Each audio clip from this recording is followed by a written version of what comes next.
There are many stories told to children in order to scare them. These stories will be told to teach a valuable lesson, to give a warning, or just told for the fun of scaring children.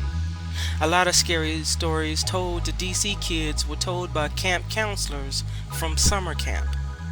But a lot of other scary stories were told on the evening news. One of those true scary stories was about the Freeway Phantom. The Freeway Phantom took the lives of 6 young black women and girls between 1971 and 1972. This vicious serial slayer prowled the streets of DC and PG County, Maryland, and he was never caught. The Freeway Phantom got his nickname because he would leave the bodies of his victims on or near a freeway. A note was left in one of the pockets of one of his victims that read, "This is tantamount to my insensitivity to people, especially women. I will admit the others when you catch me, if you can." One of the suspects in these unsolved cases was a criminal that was a former patient from St. Elizabeth's Hospital in Washington, D.C.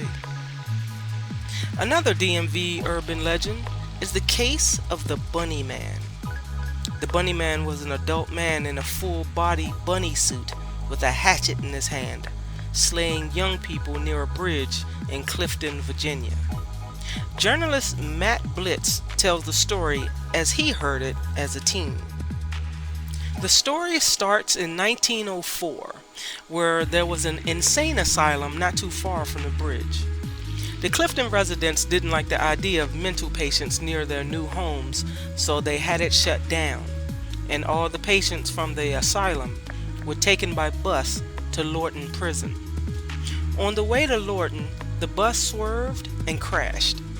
They were able to locate all the inmates that were on that bus, except for one. The escaped mental patient was named Douglas Griffin. After the crash, he disappeared. Weeks went by, and the corpses of rabbits began appearing in the woods. Douglas seemed to be eating the rabbits to stay alive, and this went on for a while. Then, one Halloween night, a group of kids were hanging around the bridge. They reported seeing some sort of bright light, and then in a flash, they'd all been strung up like the slaughtered bunny rabbits, gutted and hanging from the bridge. The missing mental patient was, of course, assumed to be the one who did it. And the rumor goes, if you come to the bridge on Halloween night at midnight, you'll end up just like those kids and those bunny rabbits. But after a thorough investigation, a true story from 1970 said a couple was parked in a driveway not far from the same train overpass. They had a terrifying incident.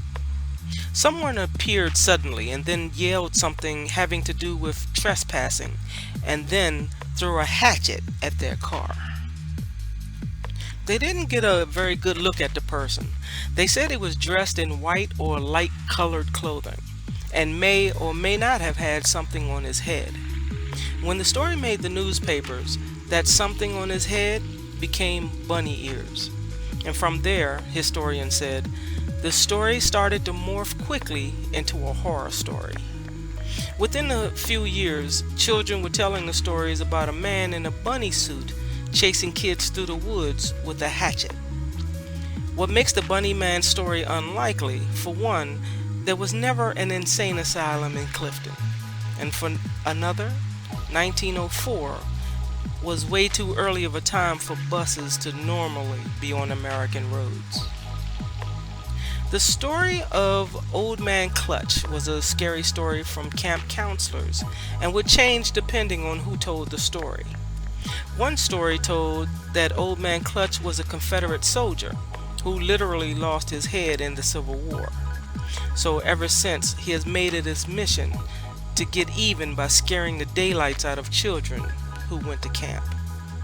Another version of the story was that the camp was built on an old plantation owned by the Clutch family. Old Man Clutch was a mean and cranky old man with a limp because his body had become so disfigured. The gravestones of his dead children were still there at the camp. The headless ghost of the old man still walked through the woods to take the heads of kids who walked in the woods by themselves. I asked some Washingtonians their version of DC urban legends or just any old scary story that they knew of. And this is what they said. I think it was the Bunny Man, because he would stand out in my mind. I remember he killed a girl that I think the next day we was gonna be girlfriend and boyfriend. Her name was Nina Motion Yates. And the girl that you knew got killed? Yeah, they found her body over there by Benning Road and G Street in the woods there across from the drugstore. She was a beautiful, we was probably like in the 3rd or 4th grade or something, and you know how you have a crush on somebody. Yeah. And then they're gonna say, okay, I'm gonna be your girlfriend. Or I'm gonna be your boyfriend. And shoot, man, he killed her. The Bunny Man, and I remember that. I mean, it was solved. They knew it was him. He was a serial killer. So they definitely pinned it on him. Yeah, I think so. Wow. Mm-hmm. Tell me about any DC urban legend that you know of. Old Man Duke. Old Man Duke, his house was right. So at Fletcher Johnson, they had the pre-K center and the 1-2 center, and Old Man Duke house was on the side. And he had this fence. I guess I thought the entire backyard was his actual property, but I think the fence had ran alongside where his house was located, and he stretched the fence a little bit. So when we would be playing outside on the playground, and you see him coming, because he walked with a limp. I don't even remember his face. I just remember him. I just know he was an older man, and he would walk with a limp and always tell us to get away from his gate. But and that house now is still there. But of course they tore it down or whatever. But yeah, Old Man Duke.